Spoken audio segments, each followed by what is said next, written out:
یہی تھا نا. اب یہی ہو رہا نہیں ہو رہا.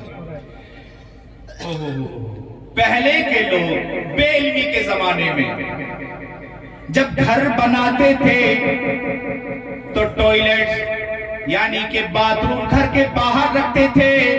اس لیے رکھتے تھے کہ جنات گندی جگہ پر رہتے ہیں کہ اگر گھر کے اندر یہ لیٹرین باتھ روم ہوں گے تو گھر میں جنات رہیں گے, برے آسیب رہیں گے. گھر کے باہر رکھتے تھے. ہم پڑ گئے اتنا پڑ گئے کہ ہم کھانا تو باہر کھاتے ہیں, لیٹرین گھر کے اندر کرتے ہیں. ہم کیونکہ پڑ گئے, ڈگری یافتہ ہو گیا, ڈگری یافتہ ہو گیا. ہاں روم کے اندر آ گیا نا لیٹرین باتھ روم, آگے نہیں آ گیا.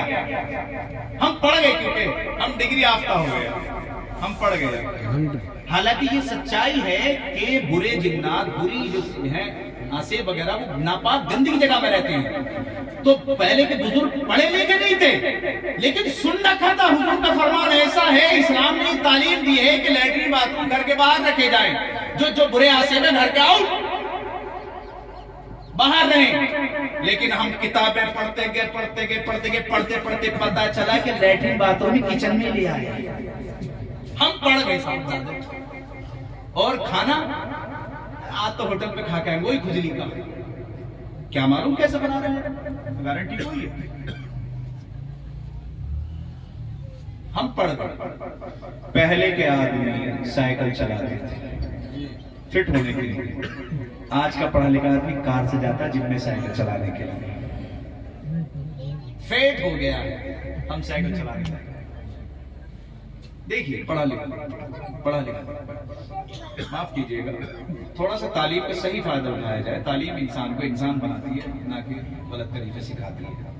تو یہ کہیں نہ کہیں ہمارے ذہن میں ادھر سے آ گیا ہے, پچھمی ادھر سے مغرب کا کلچر ادھر آ گیا ہے.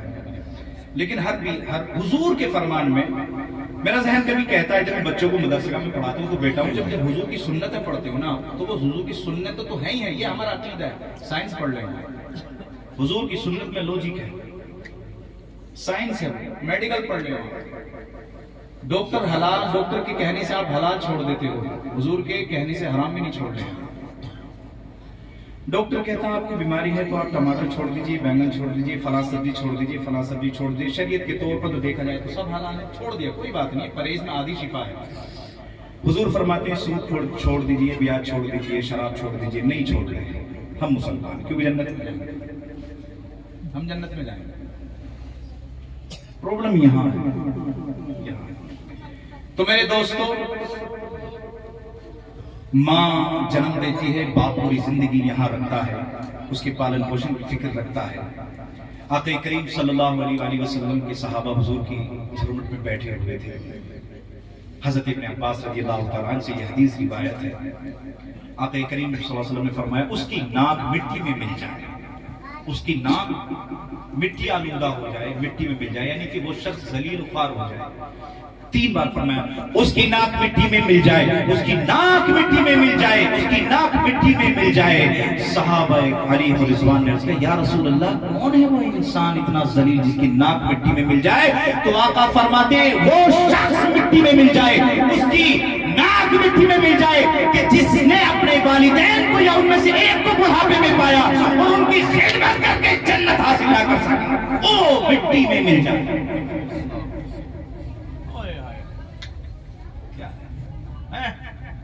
وہ مٹی میں مل جائے, اس کی ناک مٹی میں مل جائے. جس نے اپنے ماں باپ کو بڑھاپے میں پایا, ان کی خدمت کر کے نہ کر کے جنت حاصل نہ کر سکا, وہ مٹی میں مل جائے.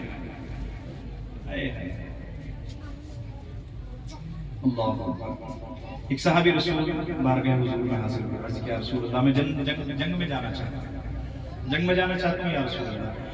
آقا نے فرمایا, کہ آقا کے ہر کام میں حکمت ہوتی تھی. حضور نے فرمایا, ادھر آؤ, جنگ میں جانا چاہتے ہو, جاؤ. ماں زندہ ہے؟ جی زندہ ہے. جاؤ ماں کی خدمت کرو, جنت میں چلے جاؤ گے. سبحان اللہ. مسئلے ماں کی خدمت. ایک اور صحابی رسول حضرت ابن عباس رضی اللہ تعالیٰ کی حدیث بھی بیان کرتے ہیں. بارگاہ حضور میں حاضر ہوئے, یا رسول اللہ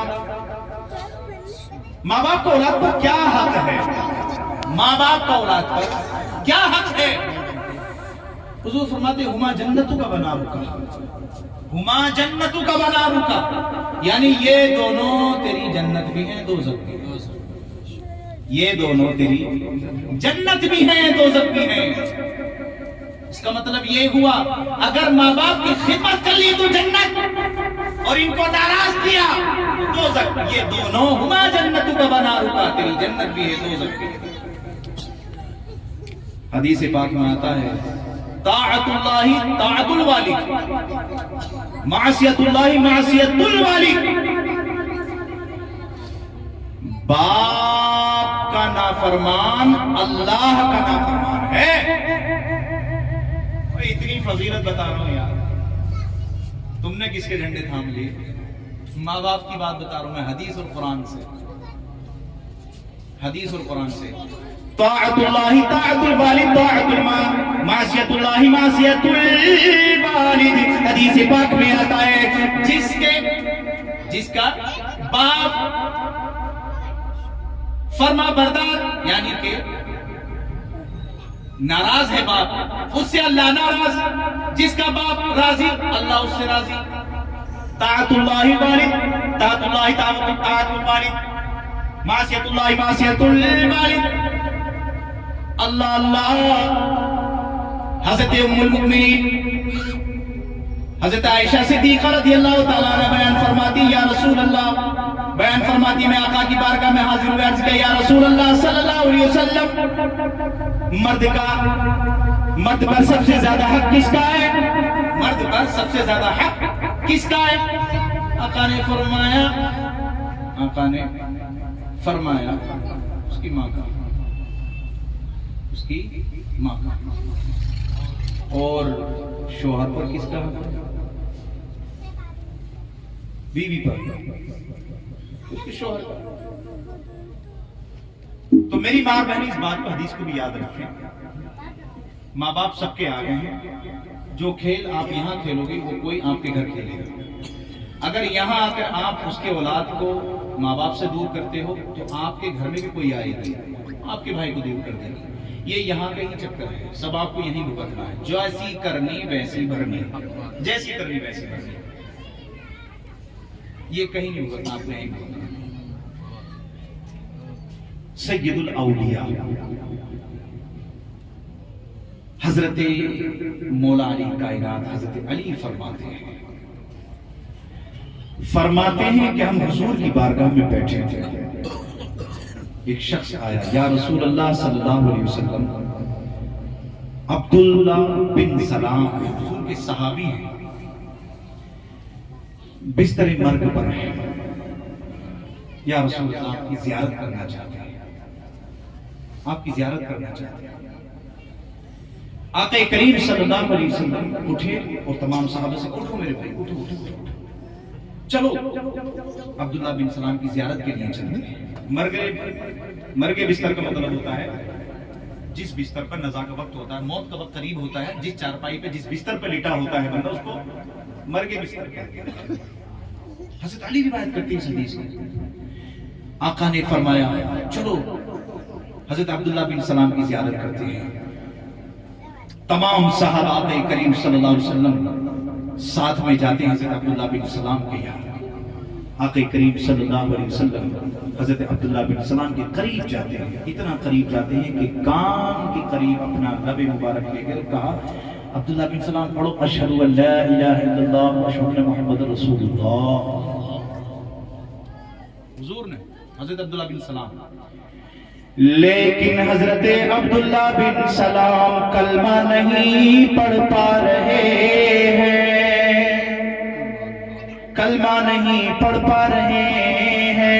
حضور نے پھر کوشش کی، حضرت عبداللہ بن سلام کلمہ نہیں پڑھ پا رہے ہیں۔ آقا آقا کریم صلی اللہ علیہ وسلم نے اپنے پیارے صحابی حضرت بلال کو بلایا، ادھر آؤ ادھر آؤ، جاؤ ان کی زوجہ کو بلایا جائے۔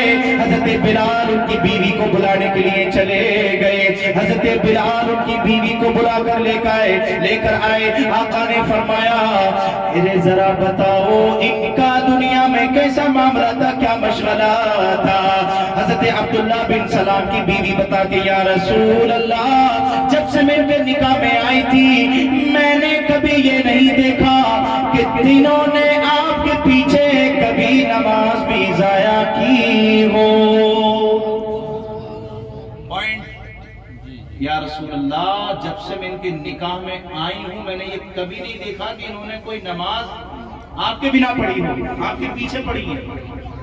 اللہ پھر فرماتی ہیں یا رسول اللہ، جب سے میں ان کے نکاح میں آئی ہوں ان کی زوجہ بنی ہوں، کوئی دن ایسا نہیں جس دن انہوں نے صدقہ خیرات نہ کیا ہو، انہوں نے صدقہ خیرات نہ کیا ہو۔ ہاں لیکن ایک بات ہے یا رسول اللہ، ان کی ماں ان سے ناراض ہے، ان کی ماں ان سے ناراض ہے۔ آقا کریم صلی اللہ علیہ وسلم نے حضرت بلال کو بلایا، قریب بلایا، فرمایا جاؤ ان کی ماں کو بلایا جائے۔ حضرت بلال جاتے ہیں، حضرت عبداللہ بن سلام کی ماں کو بلانے چلے جاتے ہیں، ماں روٹھی ہوئی تھی نہ آئی۔ حضرت بلال آ گئے، یا رسول اللہ ماں نکلو تیار نہیں ہے۔ آقا کریم صلی اللہ علیہ وسلم نے حضرت مولا علی سے فرمایا، حضرت عمر سے فرمایا جاؤ دونوں جاؤ ان کی ماں کو بلایا جائے، ان کی والدہ کو بلایا جائے۔ دونوں صحابی بارگاہ والدہ میں حاضر ہوئے، ان کو بلایا گیا، آ گئی۔ پیارے آقا مصطفیٰ جان رحمت صلی اللہ علیہ وسلم نے فرمایا اے ضعیفہ تم اپنے بیٹے کو معاف کر دو، تم اپنے بیٹے کو معاف کر دو۔ وہ کہنے لگی میں کیسے معاف کر دوں؟ جب آئی، جب چہرے پر نگاہ پڑی تو کہنے لگی اے عبداللہ بن سلام، میں تجھے نہ دنیا میں معاف کروں گی نہ آخرت میں معاف کروں گی۔ اللہ کے پیارے حبیب نے فرمایا اے ضعیفہ ایسا نہ کہہ، اپنے بیٹے کو معاف کر دے، اپنے بیٹے کو معاف کر دے۔ ماں کہنے لگی میں کیسے معاف کر دوں؟ اس نے اپنی بیوی کے چکر میں مجھے گھر سے نکال دیا، اس نے میری توجہ نہ کی، اس نے مجھے تکلیف پہنچائی، اس نے مجھے رلایا، اس نے مجھے بڑی تکلیف پہنچائی۔ اے مسلمانوں غور تو کرو، آقا سے گفتگو ہو رہی ہے، حضرت مولا علی بھی کھڑے ہیں، حضرت عمر فاروق بھی کھڑے ہیں، حضرت بلال بھی ہے اور اصحابہ کرام بھی ہے۔ خدا کی قسم پیارے آقا کھڑے ہیں، پیارے آقا نے کہا اے ضعیفہ ان کو معاف کر دو۔ جا میں کہتا ہوں محمد بن عبداللہ یہ بات کا شاہد ہے، تو اپنے بیٹے کو معاف کر دے، تیری ذمہ داری میں لیتا ہوں رب کعبہ کی قسم۔ جب آقا کریم صلی اللہ علیہ وسلم نے اتنا فرمایا تو وہ والدہ کہنے لگی، حضرت عبداللہ بن سلام کی والدہ کہنے لگی یا رسول اللہ جب آپ ذمہ داری لیتے ہیں، آپ اپنے صحابہ کے سامنے ذمہ داری لیتی ہیں تو میں یہ اس بات پر گواہی دیتی ہوں کہ جاؤ میں نے اپنے بیٹے کو معاف کر دیا ہے۔ آقا کریم صلی اللہ علیہ وسلم حضرت عبداللہ بن سلام کے قریب گئے اور پھر کانوں کے قریب گئے اور پھر پڑھو عبداللہ بن سلام اشہد ان لا الہ الا اللہ واشہد ان محمد رسول اللہ۔ حضرت علی فرماتے ہیں، حضرت عمر فرماتے ہیں، حضرت بلال فرماتے ہیں ہم نے اپنے کانوں سے سنا۔ حضرت عبداللہ نے